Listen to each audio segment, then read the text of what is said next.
Alors l'Express a décidé de lancer il y a bientôt 4 ans tout un contexte éditorial autour de l'idée comment on peut changer le monde. Alors nous, notre angle éditorial est vraiment basé sur l'entreprise comme acteur de changement, parce qu'on considère que c'est un levier essentiel aujourd'hui pour faire basculer les problématiques environnementales et sociétales. Ce ne sont pas les seules, évidemment, elles travaillent en co-création avec les ONG et les pouvoirs publics. L'idée de notre offre éditoriale, c'est du cross-média.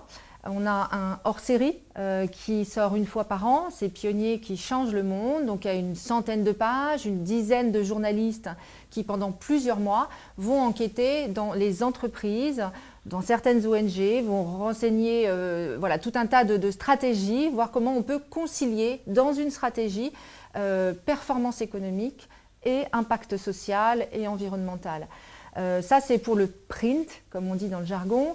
Pour le web, on a développé une plateforme collaborative sur l'express.fr où l'on accueille des tribunes, des expertises de personnes qui ont envie de changer le monde également.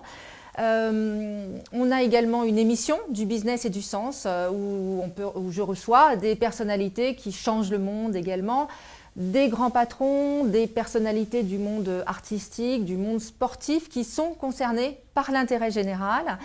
Enfin, on a également tout un volet partenarial, événementiel, notamment avec Convergence, notamment avec Ashoka, où l'on assure des conférences, des débats sur ces thématiques-là.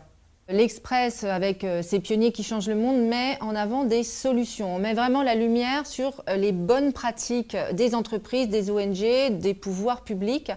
Et le fait de focaliser là-dessus permet d'inspirer. On a des lecteurs qui nous disent « mais je ne savais pas que ça existait. Du coup, je vais vraiment me renseigner parce que pourquoi pas faire ma carrière autour de ces idées-là.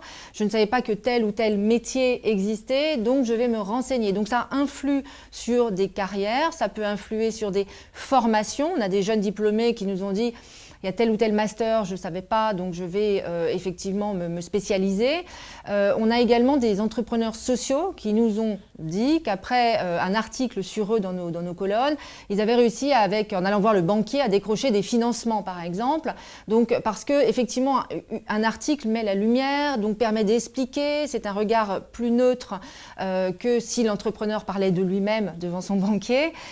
Donc ça, c'est très indirect, assez positif. Et puis, on a des intrapreneurs sociaux qui nous ont dit qu'en interne, dans leur entreprise, eh bien, le fait d'avoir un article sur eux les avait aidés à faire passer leur projet, à faire que le projet change d'échelle. Donc voilà, 3 types d'impact en fait indirects suite à nos articles. Ça, c'est ce qui nous remonte. Il y a sans doute des choses qu'on ne connaît pas, évidemment.